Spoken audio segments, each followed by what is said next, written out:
In this video, we're going to be going over everything that is coming for Set 7 Dragonlands in Teamfight Tactics. We're going to go over all 59 champions with their 28 traits, the new augments, and every single change you can think of.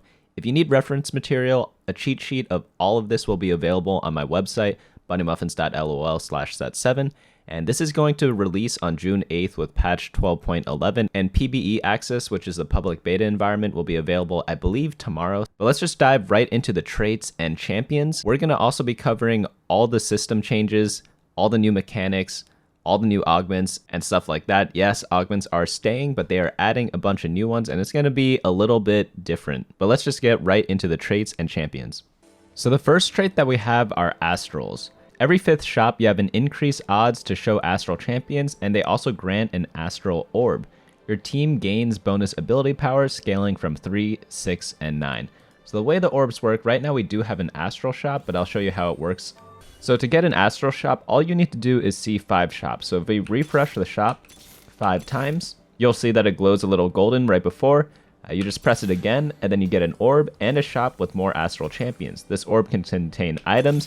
It could contain champions, pretty much every goodie you can think of. Like right now, we just got an Aurelion Soul, so it's actually pretty easy to 3-star a lot of units with this type of trait. Now let's go over some of the units. The champions we have at 1 cost are Nidalee, Skarner, and Vladimir. At 2 cost Nami, 3 cost Alawi and Varus, and then we have a 10 cost Aurelion Soul. So we're going to start off with Skarner and Alawi. Skarner gains a shield, and while the shield hold, he also gains attack speed. For Alawi, who's also a bruiser, Alawi slams her idol into the ground, summoning 3 tentacles that lash out, dealing magic damage to enemies in a cone, and stealing 15% armor and magic resistance.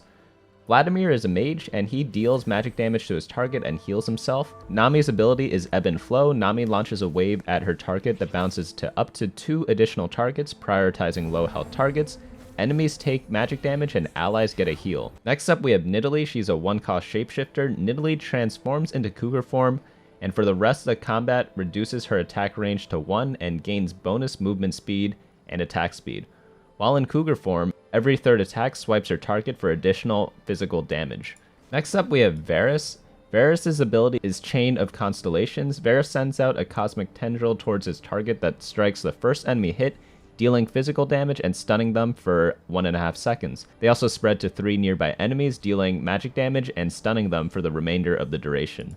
Last up, we have Aurelion Soul. Aurelion Soul is a big dragon of the set. Aurelion Soul costs 10 gold, and he gives you 3 Astral, so it definitely ups your trait a lot. He's also an Invoker, which we'll get into later, and of course, a Dragon. So Aurelion Soul's ability is Black Hole. A Soul summons an unstable black hole underneath a random enemy. After 2 seconds, it implodes, dealing magic damage to all enemies in the area and reducing their attack damage for 5 seconds. Each cast, the area increases by 50% and the damage increases by a flat amount. I'll be releasing an A Soul game later on, so you'll be seeing exactly what it does. Essentially, Aurelion Soul is kind of like a ramping caster. So the longer the fight goes, the bigger the black hole is and the more damage it does. So it sets up for some really good stall fights. Next up, we have Rage Wings. Rage Wings have an innate ability which convert mana to rage. Attacks generate 15 rage, and after casting an ability, they enrage for 4 seconds, gaining attack speed, but can't gain rage. They also gain bonus stats, which is attack speed and omnivamp, depending on how many Rage Wings you have, and you could have 3, 6, or 9 of them. So the units for these are Senna, Set, Kayn, Shen, Swain, Hecarim, Xayah, and Shyvana. So starting off with Shen, we have Flame's Refuge. He essentially creates a zone around himself for 3 seconds in which all nearby allies dodge basic attacks when it's active. He also gains magic resistance, so it's probably a good idea to keep him right next to your front line so that he could shield all of them. Next up, we have Set. He's a 1-cost unit. He's also a Dragonmancer. For the next 4 seconds, Set gains armor and magic resist, and every other punch deals bonus physical damage. After that, we have Hecarim. Hecarim is a Cavalier, and he summons spectral riders that charge through his target, dealing 100 magic damage and stunning them for 2.5 seconds. After that, let's look at Senna, 1-cost unit, also a Cannoneer. Senna launches Black Mist towards the furthest enemy, striking the first enemy hit and dealing physical damage in a small area. The first enemy hit is dealt additional bonus magic damage. After that, we have Xayah, Swift Shot, 4-cost unit, Feathers Fly. For 4 seconds, Zaya's attacks also fire a feather for more physical damage, and extra feathers at up to 2 enemies near her target. Feathers are left behind her targets. At the end of this duration, Zaya recalls all the feathers, and each one deals physical damage to enemies hit.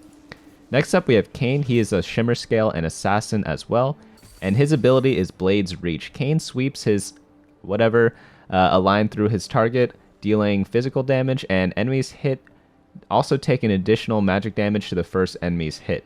Last up, we have Swain. Swain is a Ragewing, Dragonmancer, and Shapeshifter. Swain transforms into a dragon, replacing his attacks with fireballs that deal magic damage, and replaces his abilities with Greater Fireball. Greater Fireball says that Swain's next fireball deals 100% more damage and explodes in an area around his target. Next up, we have Whispers. Whispers' damage shrinks their enemies, reducing their armor and magic resist by 40% for 6 seconds, and when they damage a shrunken enemy, they gain stacking bonuses. So the more you hit someone, the more attack damage and ability power that you get, and this is a 2, 4, 6, 8 synergy. So starting off, we have a couple of units. We have Thresh as a 2 cost, Elise and Silas as 3, Siphon as a 8 cost. He's shown as like a 4 cost unit though, and then Pike as a 5 cost. So starting off with Thresh, he's also a Guardian. Thresh hooks the furthest enemy, dealing magic damage and pulling them towards himself for 2 seconds. Elise, 3 cost Shapeshifter. She transforms into spider form, and for the rest of combat, losing 1 attack range and replacing her ability with Venomous Bite, which she immediately casts. Elise's next basic attack deals bonus magic damage, and if this kills her target, she ascends, becoming untargetable and then dropping to the lowest health enemy and immediately casting Venomous Bite again, so it's kind of like a reset champion. Next up, we have Silas. He is a mage and a bruiser. He whirls his change, dealing magic damage to enemies hit and applying Mana Reave, which increases the cost of the next ability of the person he hits by 35%, and if this hits at least 1 Mana Reaved enemy, Silas shields himself for 450 for 6 seconds. Next up, we have Siphon. He is one of the newer units. Well, we've never really heard anything about him before, but he gives you 3 Whispers because he is the dragon, and he's also a bruiser, so you kind of get 2 bruisers from this trait. His ability is Rampage. Siphon charges towards the furthest enemy within 2 hexes, dealing physical damage and knocking up enemies they pass through. If no enemies are nearby, he charges again. After charging, he bites the enemy, dealing a ton of physical damage and ignores 50% of their armor. Definitely a very strong 4 cost carry. Next up, we have Pike. He is the legendary of this comp, and he is also an assassin. And his ability is Death from Below. He dives towards the lowest health enemy, slashes them with an X, and deals magic damage to his target and other enemies around him. Enemies also suffer 50% reduced healing for 8 seconds, and if he hits someone below 30% health, he executes them immediately and recasts Death from Below. Definitely one of the more interesting traits. I think the main carry is obviously the Siphon. He is just like a attack damage dragon-based champion. It's nice that he also gets a bruiser buff, so it would be interesting to see what builds come out from this. But it's also definitely a really easily splashable trait. You only need 2 of them to get armor and magic resist reduction, so if you're really needing that, you could go ahead and drop these guys in.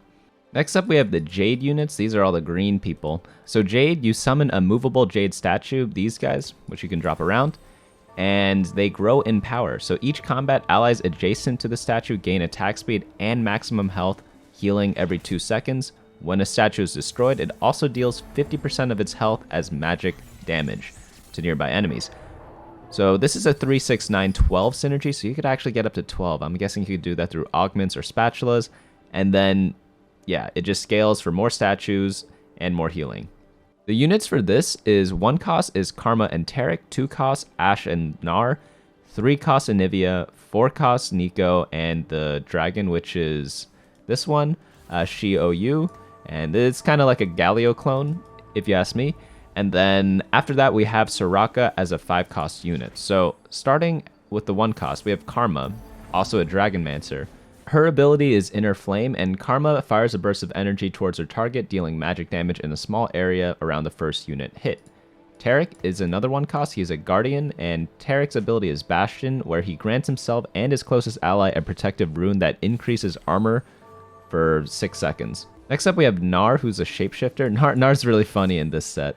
Look at what he looks like. Gnar transforms into Mega Gnar, jumping to his target and knocks them up for 1 second. Gnar also gains attack damage and armor.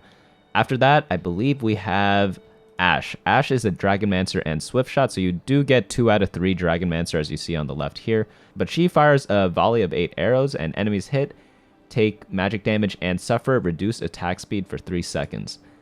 After that, we have Nico, Jade Shapeshifter, so you do get 2 Shapeshifters in this build. Shapeshifter, each combat Nico disguises herself as the nearest ally champion, adding their bonus attack damage, attack speed, and ability power to her own, copying all other stats except health. She then gains a shield plus 10% of her allies' health. When the shield breaks, she transforms into Nico's form and casts Pop Blossom, dealing magic damage to nearby enemies and stunning them for 2 seconds, and then she casts Pop Blossom each time she reaches maximum mana. So she shapeshifts, but then she keeps casting afterwards.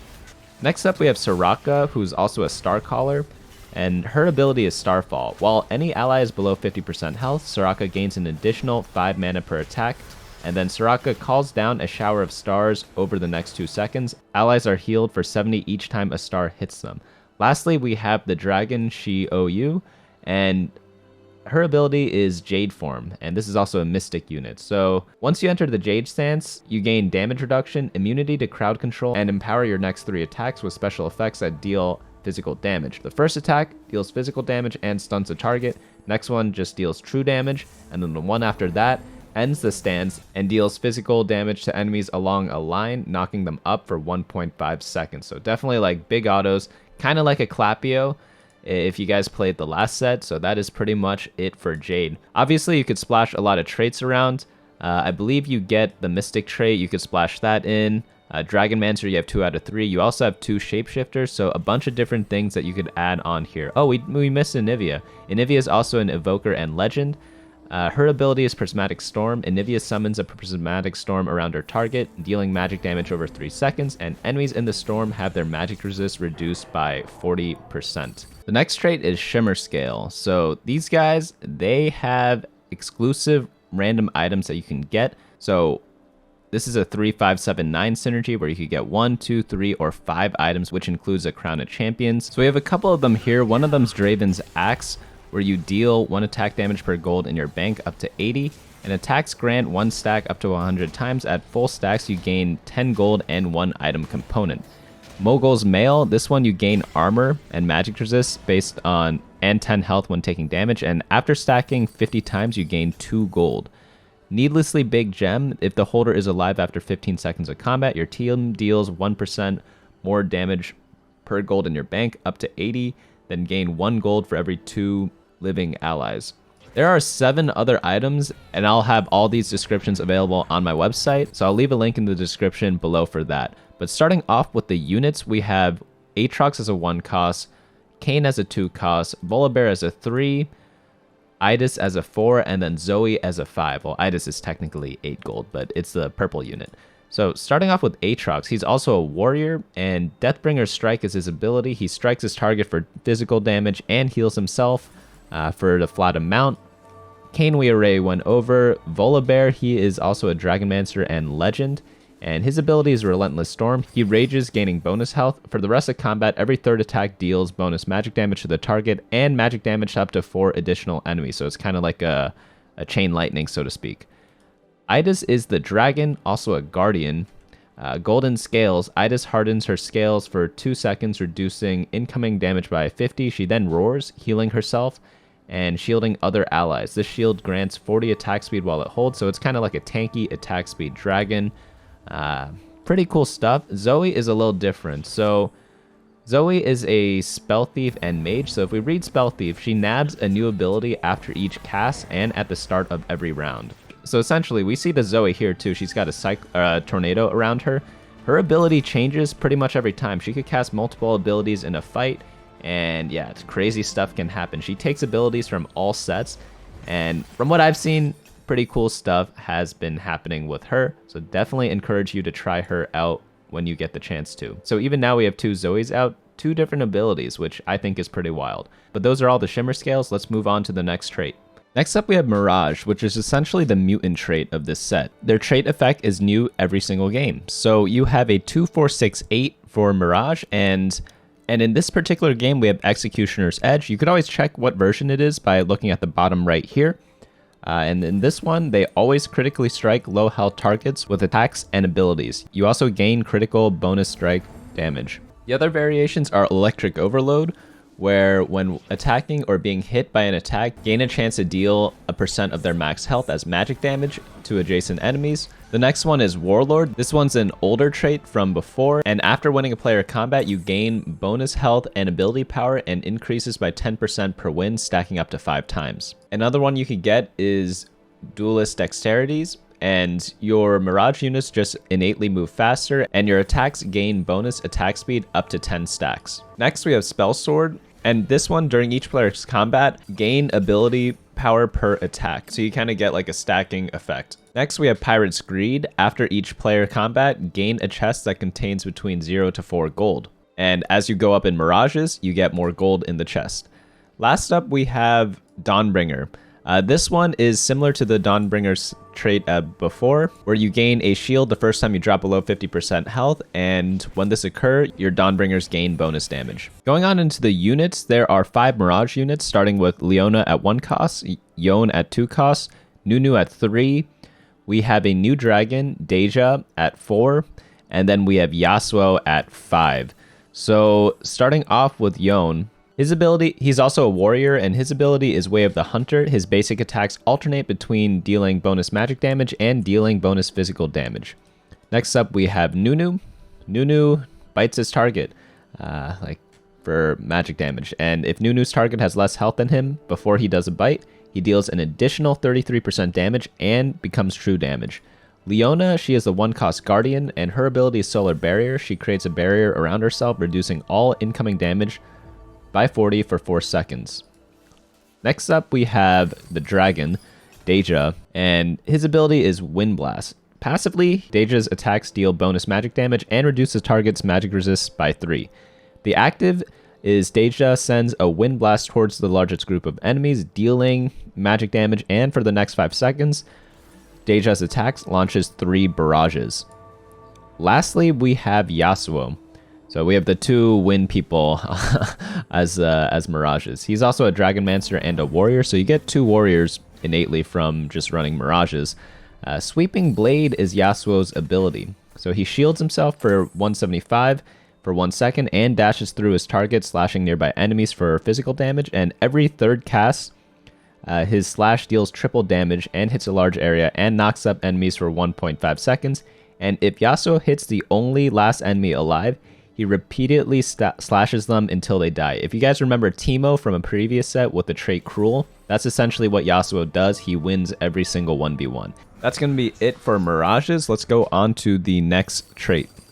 Next, let's take a look at the Trainer trait. This one only has 3 guys. We have Heimerdinger, Tristana, and Lulu. So every round, each trainer feeds 1 snacks per star level to Namzi, adding health and ability power. Namzi's star level increases every 25 snacks. So at 2, you summon Namzi, and 3, Namzi's ability deals 100% more damage. He's the summon guy. So his ability is Fireball. He breathes fire towards its target, dealing magic damage to enemies hit and burning them for 1% of their max health, true damage per second over 8 seconds. So pretty interesting trait. It's like a stacking trait. But for Heimerdinger, he is also a mage. He does Egg Toss. He lobs an egg at the highest health enemy, dealing magic damage and stunning them for 2 seconds. Tristan is a 2-cost Cannoneer, going to be doing Explosive Charge, fires up to 2 explosive charges, prioritizing the closest targets without a charge, and charges detonate after 3 seconds, dealing physical damage to nearby enemies and bonus magic damage to the target. Lulu is the 3-cost, also Mystic and Evoker. Her ability is Whimsy, and she enchants the nearest 3 units. Enchanted allies gain attack speed for 5 seconds, and enemies are stunned and transformed into harmless dragonlings for 1.5 seconds, taking 20% increased damage while stunned. If there are fewer than 3 units nearby, Lulu will enchant herself. Pretty simple trait, just stacking up Namzi and hoping Namzi carries, I guess. Next, let's take a look at Scalescorn. If you don't have a dragon on your team, Scalescorn's champions deal bonus magic damage. They also take 30% reduced damage from enemies with more than 2200 health. So this is the anti-dragon trait that you are looking for. And this is a 2-4-6 synergy. There are 4 units: Braum, Lilia, Diana, and Olaf. So starting with Braum, he's also a guardian. He raises his shield for 4 seconds, reducing his damage taken from that direction by a percentage. After that, we have Lilia, Cavalier, and Mage. She strikes a small area around her target's location, dealing magic damage spread amongst all enemies hit, and bonus magic damage to the enemy at the center of the blast.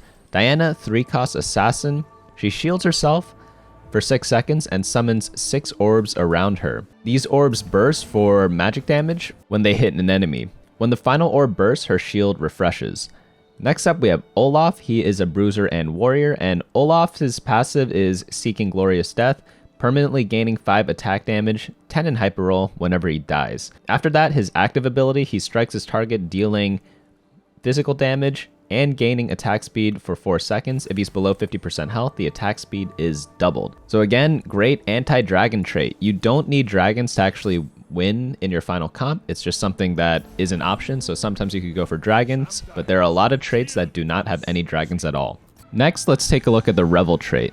After dealing damage with an ability, launch a firecracker that deals magic damage to a random enemy, and this is a 2-3-4-5 trait. It just increases the magic damage as you go up. So the units are Tahm Kench, Jinx, Sona, and Corki. So Jinx is a Cannoneer Revel. Her ability is Flame Chompers. She summons a line of traps centered around her targets. Traps detonate after a brief delay, dealing magic damage and stunning enemies for 1.5 seconds, and she gains 10 mana for each empty trap. Tahm Kench, he is going to have thicker skin. He shields himself for a flat amount, plus 10% of his maximum health for 6 seconds. While the shield holds, enemies that damage him take 50 magic damage up to once every 3 seconds. Next up, we have Sona. Sona is an Evoker, and her ability is Crescendo. She plays her ultimate chord towards the furthest enemy, dealing magic damage to enemies and stunning them for 2 seconds. Next up, we have Corki. Corki is a Cannoneer, so we have 2 Cannoneers naturally from this, and Corki launches a barrage of 4 missiles at his target, each dealing physical damage, and the final missile is the big one, instead deals magic and physical damage in a large area.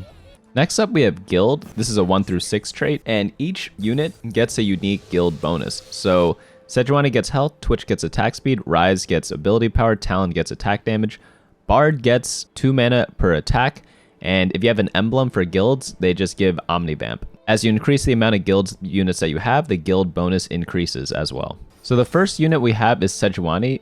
She is also a Cavalier, and her ability is Warrior's Wrath. Sejuani swings her mace, hitting all enemies in a cone, dealing magic damage, and she quickly strikes again, repeating the damage on her target and the enemy directly behind her, stunning them for 1.5 seconds. Twitch is a Swift Shot, and his ability is Blast Poison. Twitch hurls an exploding flask at his target, dealing physical damage and reducing the armor of enemies hit. Rise is a Mage, and he hurls 1 arcane orb at his target, dealing magic damage, and each cast increases his maximum mana by 20 and the number of orbs thrown by 1. So at first he throws 1 orb, then his next ability costs 40 mana, he throws 2 orbs, 60, 3 orbs, etc, etc. So eventually he just starts machine gunning down these bullets that just pretty much rip through everyone. Very interesting character. I've actually tried him once. Pretty cool. Talon is an assassin. His ability is Shadow Assault. He stealths for 1.5 seconds and flings out a ring of blades, dealing physical damage to enemies hit. He then leaps to an enemy and recalls the blades, dealing that damage again for a bunch of physical damage and magic damage, like a ton of physical. It pretty much will kill the guy, especially if you have items on him. Last up, we have Bard, probably the most interesting unit. He is a Mystic and a Bard. His ability is Tempered Fate. Bard sends magical enemies towards the largest group of enemies, stunning them for 2 seconds and causing them to take increased damage while stunned. If he hits at least 1 enemy, Bard dances in celebration. So we're just going to go through Bard right now. Allies that survive combat have a 2% chance to create a doot. Bard always creates a doot when dancing, and each doot you collect increases your shop odds by 1% for tiers 3, 4, and 5. So as you guys can see here, we're not even level 9 yet, but you could get up to like 0% for 1 and 2 costs and only get like higher percent drops. So it's really great for going for those legendary units. Next up, we have the legends. So there are 3 of them: Anivia, Ornn, and Volibear. And each combat, an adjacent ally sacrifices their life to the legend, which gains 100% of their health, armor, and magic resist, plus 40% of their ability power. So as the fight starts, they absorb this, like the champion next to them, and they gain their stats, which is pretty interesting. It's definitely made for like super units. So Anivia, she's also a Jade and Evoker. We already went through her ability. Volibear is a Shimmerscale, Dragonmancer, and Legend. We already went over him as well. And then Ornn, he is a Tempest, Bruiser, and Legend, and his ability is Stampede. He summons an elemental that charges towards Ornn through the furthest enemy, dealing magic damage to enemies hit and slowing their attack speed by 50% for a couple seconds. And when the elemental reaches Ornn, he redirects it towards another enemy, dealing magic damage to enemies hit and stunning them for 1.5 seconds. Next up we have Tempest.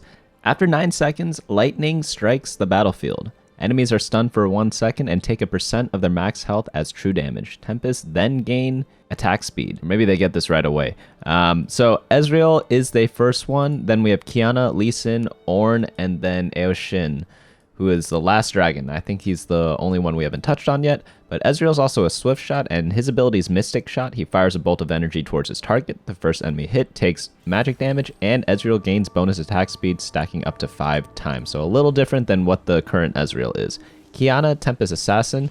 Qiyana dashes to the best position to strike enemies with her blade, dealing magic damage in a short line and disarming enemies hit for 1.5 seconds.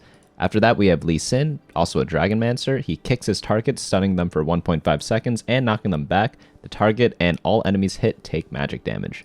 Ornn is a Tempest Bruiser Legendary, and we already went over him before. And then Eoshin is a Tempest Dragon, Lightning Rain. Eoshin fires a barrage of 15 lightning strikes at random enemies. Each strike deals magic damage and drains 20 mana from his target. So in case you guys didn't know, since we haven't gone over this yet, dragons, they provide 3 of the marked trait, but require 2 team slots, and they also gain 600 bonus health. And again, you can only have 1 dragon, but there are augments that allow you to have more than 1. So that's going to be it for Tempest. Next up, we have Swift Shot. They innately gain 2 attack range, and Swift Shots gain attack speed for each hex between themselves and the target. We have 5 Swift Shots: Ezreal, Ashe, Twitch, Varus, and Xayah. So Ezreal, he's going to do Mystic Shot. We went over him already. Twitch we went over already, is also a guild. Same with Varus, Xayah, and Ashe. So yeah, this one's pretty quick. These are the champions, and they just have extra range and have also faster attack speed. Kind of like Sniper, but not really. Next up are Assassins. They just leap to the back, gain critical strike chance and critical strike damage. We've seen Assassins many times before, but we have Kayn, Qiyana, Diana, Talon, and Pyke. We went over most of these already. I think we already did all these from the previous traits, so that'll be it for Assassins. Next up, we have Bruisers. Not too much new here. You just gain a bunch of health whenever you play Bruisers. We have Skarner, Tahm Kench, Shen, Alawi, Olaf, Sylas, Ornn, and Siphon. We went over most of these already. I think Skarner gains a shield. Tahm Kench we did. Yeah, I think everyone we did already. But yeah, Bruisers, pretty cut and dry. Siphon's going to be the dragon. But yeah, you could also do like, you notice we have like a bunch of Whispers. Sylas and Siphon are both Whispers. So pretty decent comp. Maybe you could run it with some stall stuff. Next up are the Cannoneers. Every 5th shot, you fire a cannon that explodes for physical damage around the target. And scaling up 2, 3, 4, 5, we have Senna, Jinx, Tristana, and Corki. So yeah, we already went over all these. Senna provides some CC, so if you want to splash one of the traits in, she's probably your go-to gal. Corki, probably the main carry, or maybe reroll Tristana or Jinx, we'll have to see. I'm leaning more towards reroll Tristana because Jinx is more like, again, setups with traps, so these two are more of the synergy bots. I think you want to itemize more Tristana and Corki. Next, we have the Guardians of the Convergence.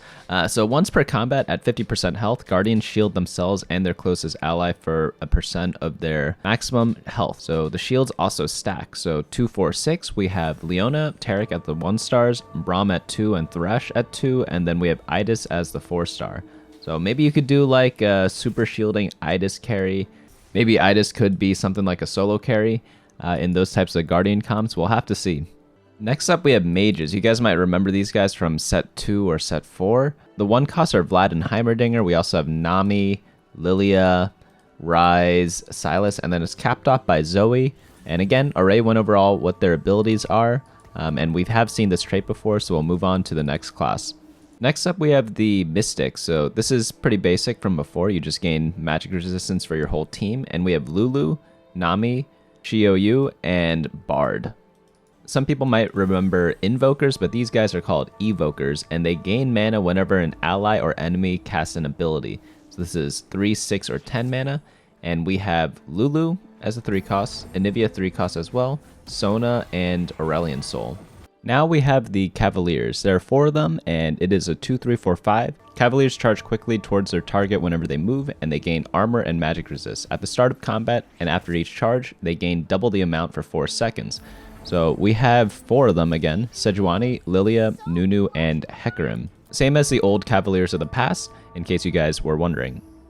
Next up, we have the Warriors. There are 5 of them, and this is a 2-4-6. Warrior attacks have a 25% chance to increase the damage of their next attack. So definitely attack damage based comp. We have Aatrox, Shen, Yone, Olaf, and Yasuo. And we already went over their abilities. So obviously with these, Shen's going to be your tank. Aatrox is going to be probably your item holder. Maybe you could reroll Yone. Maybe you could reroll Olaf or Yasuo. As like a late game carry. Next, we have the Dragonmancers. These are going to gain a blessing item to choose a hero, and the hero gains massively increased health and ability power, which increases by 5% per power level of your Dragonmancers. So the first bonus is 1250 plus 50% ability power. And when you get this trait, you get this item, Dragon's Blessing, and you just put it on any of your champions. So you could be Swain, he gets a bunch of health. You could also switch it up if you change your mind, if you want Lee Sin, or just anyone you ever want to, and look at how much health they gain. They gain the Dragonmancer effect, and that's essentially how this trait works. We have Karma as a 1 cost, Set as a 1 cost, Ashe as a 2 cost, Lee Sin and Volibear and Swain as 3, and then Yasuo at 5. Lots of different carry options. I personally like Swain a ton. He was really fun when I tried him, but definitely let me know your thoughts in the comments who's going to be the best Dragonmancer user. Next up, we have our Shapeshifters. This is similar to set 1. We have not seen them back since then, but transforming grants them bonus maximum health. And each one, I think, has like whenever they gain max mana, they transform. Starting at the top, we have Nidalee as a 1 cost, Gnar as a 2 cost, Elise and Swain as 3 costs, and then Nico's a 4 cost, and then Shyvana is the dragon at the very end. They share a lot of traits. You get Ragewing, you get... There are 2 Jade. We have 3 in because Soraka was in that round. But essentially, that's like a bunch of different stuff that you can mix in with the Shapeshifters, which is pretty cool. My favorite so far has been Swain and Shyvana because they remind me of previous sets. Gnar's also pretty cool too. But one thing I forgot, the reason why we have Soraka here, I forgot to go over Starcaller. So essentially, this just heals you every single round when she casts her spell. So the first time she casts her spell, I'm sorry, not whenever, the first time she casts it, and you have to beat the other person's Soraka as well. But if she casts the spell first, you gain 2, 3, or 100 life depending on your star level. Pretty interesting stuff because it is great if you take a lot of damage early and then you need the extra health, and it is something that you could just splash in. But yeah, that is going to be it for all the traits. Let's move on into some of the items. So most of the items, they're not really changed that much. Some of them have minor adjustments. So I'm just going to quickly go over all the emblem items. The ones that are craftable are Astral, Ragewing, Shimmerscale, Assassin, Mage, Bruiser, Cavalier, Mirage, and Tactician's Crown. And then, of course, you could get all the other emblems such as Cannoneers, Scalescorn, Evoker, Guardian, Guild, Jade, Mystic, Revel, Warrior, Swiftshot, Tempest, and Whispers. From like Augments or from Toma traits, things like that. Whatever gives like an emblem, they could potentially get you those items. All right, now on to the system changes. So I'm going to head on over to bunnymuffins.lol/set-7. We have the traits and champions that we went over before, but let's go head on over to the system changes. And right here we see right away we have a new mechanic in the game. It is called the Dragon's Treasure. Essentially, you get a set of loot options. In this case, we have 3 item components, a full item, and a reforger, and you could refresh the shop in order to find new loot. The one caveat about this mechanic is that you must take everything that you see in this shop. So if you don't like it, refresh it. If you really need one of those things, you might lose it in your next roll. Typically, the first 2 options are item components, the third one's a full item, and then the last 2 are either item components, reforgers, champion duplicators, which we'll get into in just a bit, or you can just get gold, like 5 gold or 8 gold per slot. The other thing they changed is that augments now appear at 2-1, 3-2, and 4-2. They changed up the timing a little bit there, and this does have impact on how you level, so we will get into a leveling guide in the next couple of days, or maybe when the set comes out. Another thing they added is that you may reroll your current selection of augments once per game. If we scroll down here, you'll notice that you have this 1 gold thing over here. You can re-roll your current set, but you can only do it once. After that, we already talked about Dragon's Treasure. Another thing they changed is that Nico's Help is renamed to Champion Duplicator. Now onto the Dragonlands augments. So first things first, not too much has changed, but the new baseline level of the augment powers is now based around tier 2s. So those were previously the gold augments that we saw before. And then you could either get stronger, go into the prismatics or tier 3s, or get weaker, go into the silvers or tier 1s. So that is one thing to note, and it is pretty important because most games you will have gold stuff instead of just having silver augments. Let's get into all the new augments. There are a couple of old ones still, but we are just going to go over purely the new ones. The first one's Band of Thieves. You just get Thieves Gloves. Late Game Specialist, gain 40 gold when you reach level 9. That one sounds pretty cool because you can just fast 9 and have gold to roll down. Pandora's Bench, gain 5 gold at the start of every turn. Champions in your 3 rightmost bench slots transform into random champions of the same cost. AFK, you cannot perform actions for the next 3 rounds. Afterwards, gain 20 gold. Great for lose streaking, obviously. Combat Training 1, your champions permanently gain 1 attack damage every time they kill an enemy unit. Champions start with 2 attack damage. Best Friends, your units that start combat only adjacent to each other gain 15% attack speed and 15 armor. Axiom Arc, when your units kill an enemy, they gain 20 mana. Preparation, units on your bench gain 10 attack damage and ability power every round up to 30.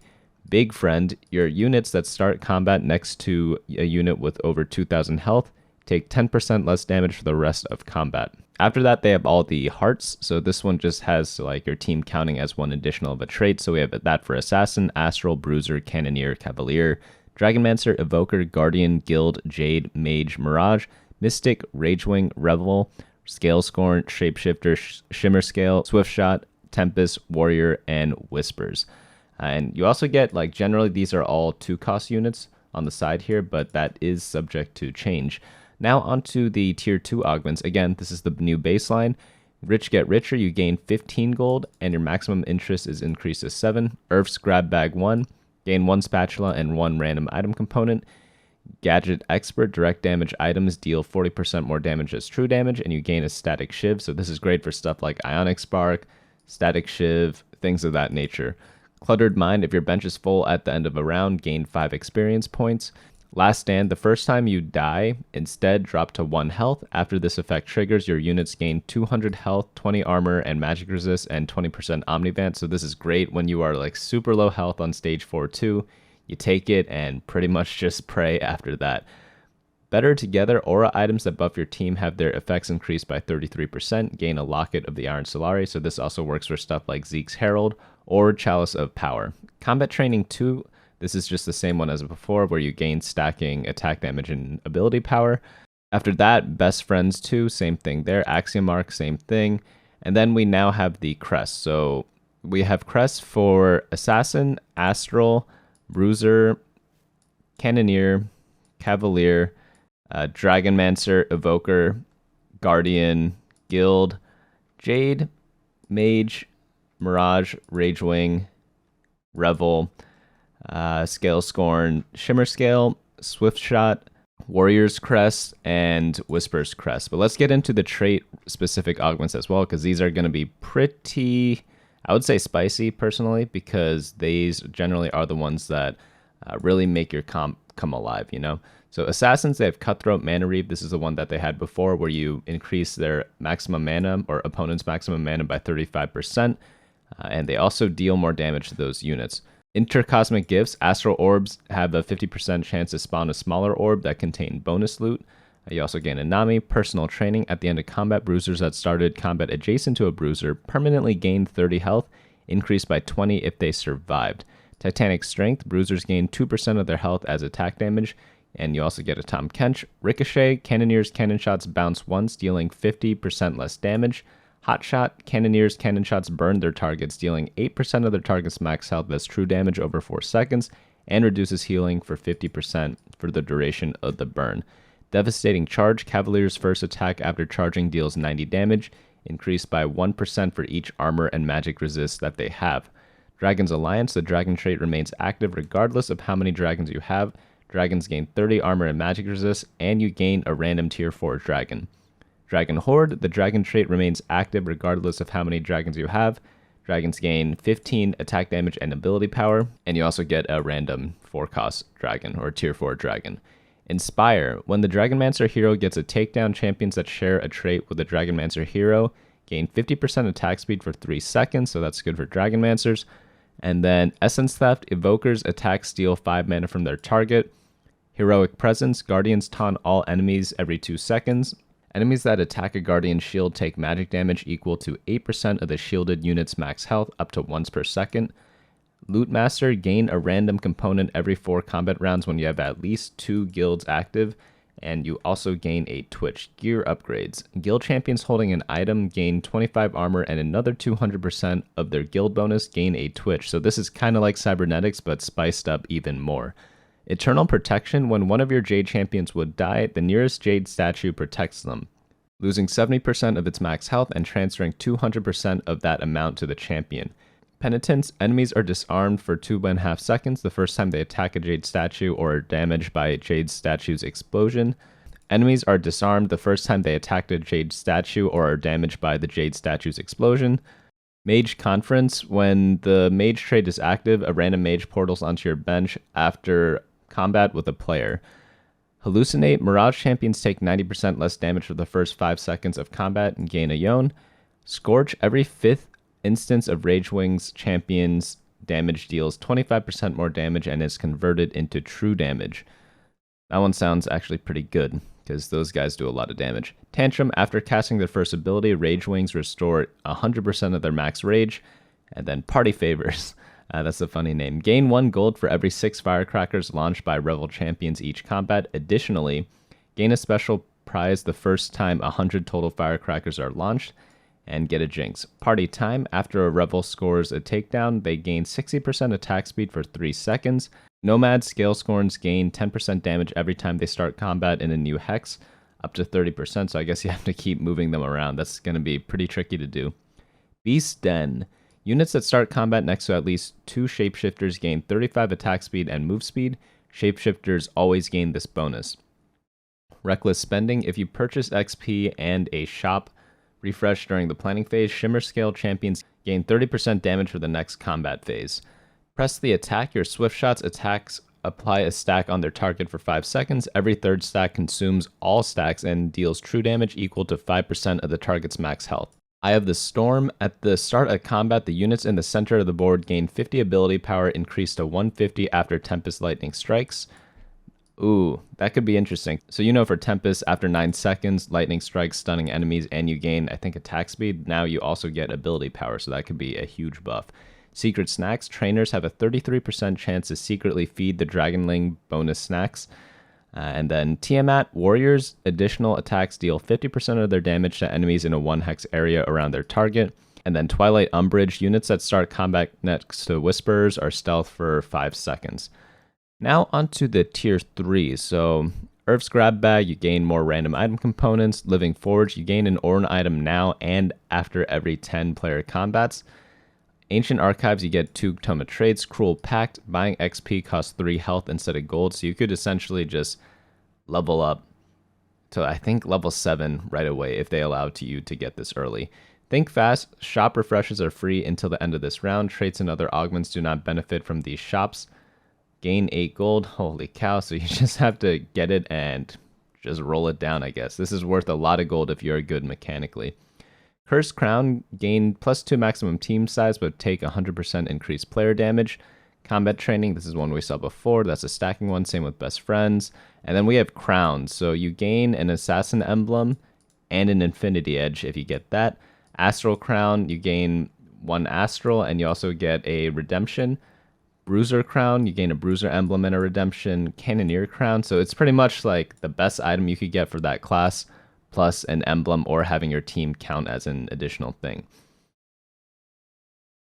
Cannoneers get a Giant Slayer. Cavalier Unity, the Cavalier trait grants its bonuses to all of your champions. This does not increase your number of Cavaliers. Gain a Sejuani. The Crown, you get a Redemption. Dragonmancer's Soul, gain an emblem and a Hand of Justice. Evoker Crown, gain a Evoker emblem and a Spear of Shojin. Guardian Crown, you get the emblem and a Guardian Stoneplate. Guild Crown, you get a Guild emblem and a Giant Slayer. Jades, you get an additional Jade and an Ionic Spark. Mage Crown, you get a Mage emblem and a Spear of Shojin. Mirage Crown, you gain a emblem and a Hand of Justice. Mystic Soul, your team gets one additional Mystic and you get a Spear of Shojin. Rage Wing, you get a Gwynsu's Rage Blade, that makes sense. Revel, you gain an emblem and a Static Shiv. Scalescorn, you get an emblem and a Giant Slayer. Shapeshifter, you get one additional Shapeshifter and a Hand of Justice. Shimmerscale, you get one additional Shimmerscale and a Titan's Resolve. And then Swift Shot, you gain a Swift Shot emblem, a Gwynsu's Rage Blade, and a Varus.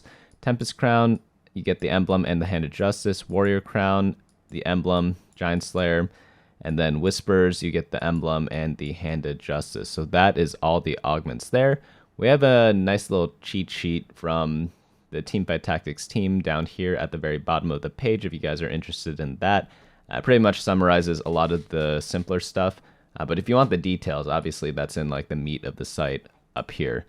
I could zoom out a little bit. But overall, I think that is most of the things we covered. So I'll be coming out with a lot of guides, a lot of gameplay. I'm probably going to release another gameplay thing right now. So if you guys are into that, of course, subscribe if you have not already. Especially if you've made it this far, you probably are already subscribed.